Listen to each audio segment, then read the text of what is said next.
तो अगर हम अभी देखें तो रिकवरी रेट बेहतर है और ये एक अच्छा साइन है, क्योंकि इससे ये लगता है कि हमारे जो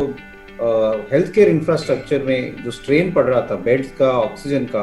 वो कुछ हद तक अब कम हो सकता है, क्योंकि ज़्यादा से ज़्यादा लोग रिकवर हो रहे हैं और हॉस्पिटल या हेल्थ केयर इंफ्रास्ट्रक्चर की ज़रूरत थोड़ी हद तक कम हुई है, थमी है। और जैसे पहले हम देख रहे थे कि एकदम दिन पर दिन केसेस बढ़ रहे थे और हमारी हॉस्पिटल की रिक्वायरमेंट ज़्यादा हो रही थी, उस पे कुछ हद तक अब ढील आई है और कुछ हद तक हम हमारा इंफ्रास्ट्रक्चर पेशेंट्स को मैनेज कर पाएगा। दूसरा ये भी है कि इससे कुछ हद तक संकेत मिलते हैं कि शायद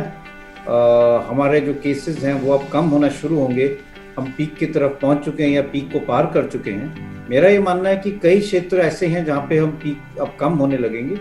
कुछ ऐसे क्षेत्र हैं जहाँ पे अभी भी केसेस कुछ थोड़ा बहुत बढ़ेंगे और कुछ और हफ्ते लग सकते हैं कि जब तक हम बिल्कुल ये कॉन्फिडेंटली कह पाएँ कि हम इस जो सेकेंड वेव है उससे अब हम बाहर निकल रहे हैं। तो इन राज्यों में जहाँ पे अभी भी हमारा डेथ रेट ज़्यादा है या जो हम कहते हैं पॉजिटिविटी रेट ज़्यादा है, मतलब ज़्यादा लोग वहाँ पे पॉजिटिव हो रहे हैं, 10% से ज़्यादा लोग टेस्ट में पॉजिटिव आ रहे हैं, उस क्षेत्र में लॉकडाउन करना बहुत ज़रूरी है। साथ साथ हमें ये देखना चाहिए कि लॉकडाउन इम्प्लीमेंट भी हो रहा है कि लोग बाहर नहीं जा रहे, घर पे ही रह रहे हैं और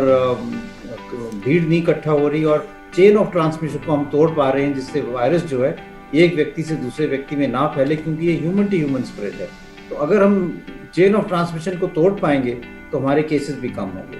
कई दफ़ा ये भी देखा गया कि कई जगह पे ऐसे जो जहाँ पे लोग होम आइसोलेशन कर रहे हैं या घर पे ऑक्सीजन सिलेंडर रख लेते हैं, तो घर पे ही काफ़ी देर तक ऑक्सीजन लगाते रहते हैं और घर पे ही रहते हैं। जब उनकी कंडीशन बहुत सीरियस हो जाती है